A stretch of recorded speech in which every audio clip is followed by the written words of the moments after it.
the legal documents were signed in the dark. The deal, done when she was just a teenager, turned her life's work into a commodity. A commodity traded for hundreds of millions of dollars. All without her knowledge.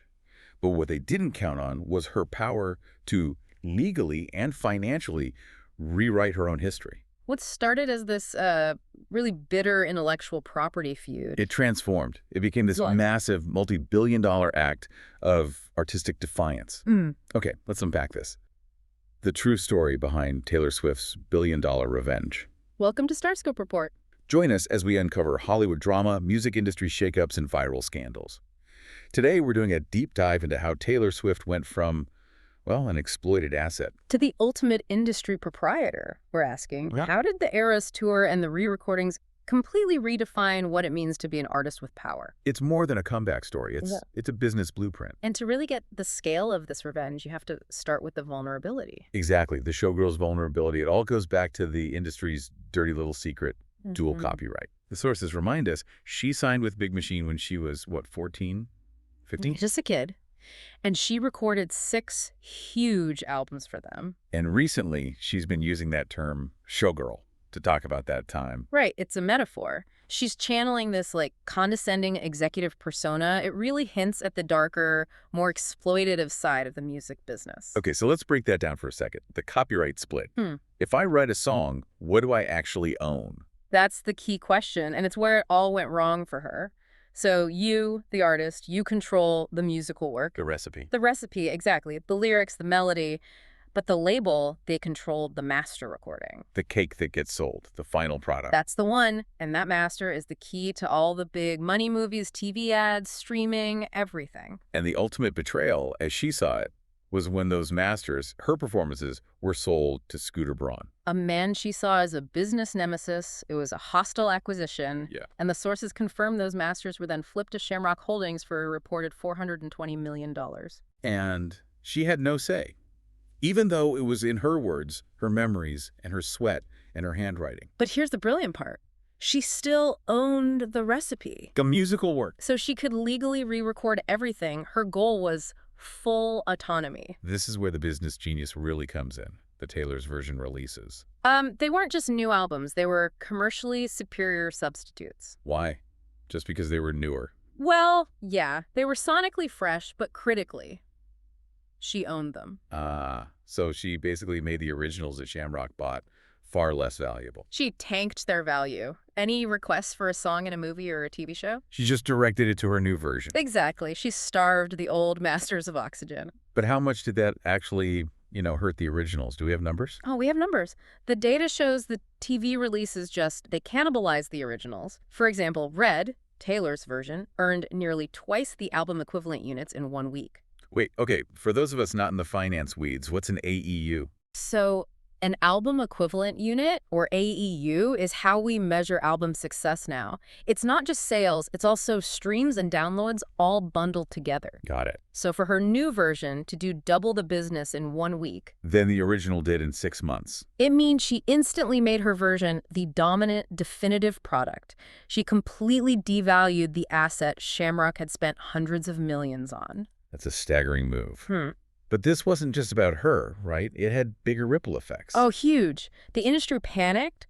Labels are now scrambling to change contracts. How so? They're trying to extend the time artists have to wait to re-record their music. It used to be 2, maybe 3 years. And now? Now they're pushing for 20 or even 30 years. Wow, they're terrified. They're terrified of the Taylor's version strategy. And she also used her leverage to help other artists. The UMG contract detail. Yes, this is a huge deal. She negotiated a condition so that when Universal sold its Spotify shares, the money went directly to all of their artists. And it was non-recoupable. Which is the magic word. It means the money went straight into artists' pockets. It didn't go to paying back the label for old debts. It was pure profit. So she didn't just win her own battle. No, she changed the rules for everyone on that label. The showgirl became the CEO.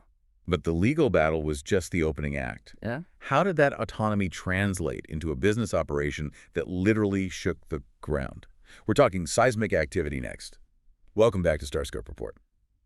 So if the IP fight was the war, the Eras Tour was the victory lap. I'd call it a global conquest. Yeah. It just won the Tour of the Century award, and it's It's a monster of a production. I mean, 149 shows, 3.5 hours long. Over 45 songs. It's a celebration of her entire career, all built on that autonomy she fought for. Let's talk numbers, because they're insane. Ticket sales alone generated $2.08 billion. Billion. With a B. To put that in perspective, that nearly doubles the old record holder, Elton John. His tour made about $939 million. And when you add in merchandise, the tour's total revenue sailed past the $2 billion mark. It was the first tour in history to hit $1 billion in revenue. And it did that in less than a year. Yeah. The fan demand was, well, it broke the internet. Literally. Ticketmaster crashed after getting 3.5 billion system requests. 3.5 billion. And they sold 2 million tickets in a single day, the most ever for any artist. That's not just demand, that's a cultural tidal wave. It even registered physically. I love this detail. In Seattle, the fans dancing and cheering caused seismic activity. Like a real earthquake. A 2.3 magnitude earthquake. That's unbelievable. And it wasn't just her making money. She was like a one-woman stimulus package for cities. A huge one. Forbes estimated the tour generated $4.6 billion for local economies. So for every ticket sold, there was this whole ecosystem of spending. Absolutely. The average fan spent over $1,300. That's for the ticket, yes, but also travel, hotels, food, the outfits. Right. And then even after the tour, she controlled the distribution. The vertical integration was flawless. The concert film, Taylor Swift, the Eras Tour, became the highest grossing concert film of all time. It pulled in $261.7 million, beating Michael Jackson's This Is It. But the key part is how she released it. She bypassed the Hollywood studios completely. And went straight to AMC theaters for distribution. It was a power move. It showed she didn't just want creative control. She wanted operational command over every aspect of her business. Cut out the middleman. But even with billions in the bank and a reclaimed catalog, the conversation around Swift's art is shifting.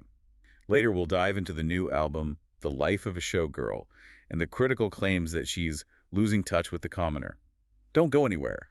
We're back. We've talked about the legal war and the financial victory. Now let's talk about the art. Her new album, The Life of a Showgirl. Which is such a deliberate title. She's reclaiming that term, showgirl, that was probably used against her for years. And the album feels like a direct response to that whole conflict, especially the song Father Figure. Oh, that one is. It's blistering. She interpolates George Michael's music, but the lyrics are a direct shot at the executive persona that signed her as a kid. The lyrics are savage. I'll be your father figure. I drink that brown liquor. I can make deals with the devil because my dick's bigger. I mean, she's not holding back. She is mocking the language of power and arrogance in that world. And she also takes on cancellation culture. Yeah, on the track Canceled, she references her own, public downfall in 2016 and just sort of embraces it. The lyric is, good thing I like my friends canceled. I like them cloaked in Gucci and in scandal. It's turning a weapon used against her into a brand. It's defiant. And of course, there's always a bit of drama. The song Actually Romantic is seen as a diss track aimed at Charlie XCX. Right, which was supposedly about Maddie Healy. The narrative is always both personal and incredibly public. But all this fame, all this wealth, it's led to a new kind of criticism, the relatability debate. It's inevitable, right? Some reviewers argue the album shows she's losing touch with the commoner. And they point to lyrics about, Portofino and the Plaza Athénée on the song Elizabeth Taylor. Exactly. They're asking, can a billionaire CEO still write songs for the everyday person? It's a fair question for you, the listener, to consider.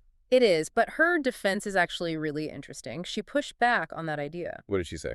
She said a song like Eldest Daughter is about how we all have a public life now because of social media. So she's saying the themes of being watched, of being judged, are now universal. She's trying to connect her hyper-specific experience of fame back to the pressures everyone feels online. Whether you buy that argument or not, the story ends with total autonomy. She wrote a letter to her fans. She did. She announced that, quote, all of the music I've ever made now belongs to me. Her entire life's work. And she tied it directly back to the fans and the tour. She said their support for the Eras Tour is what gave her the financial power to finally buy her music back. So the billion-dollar revenge is complete.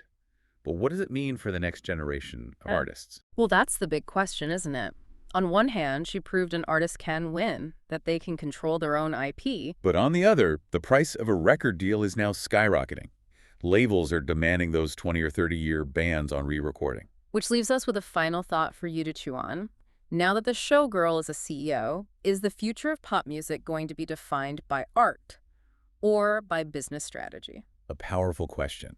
We've covered billions in revenue, legal moves that shook an entire industry, and an artistic counterpunch that redefined celebrity power. If you're loving these Hollywood twists, make sure you're subscribed.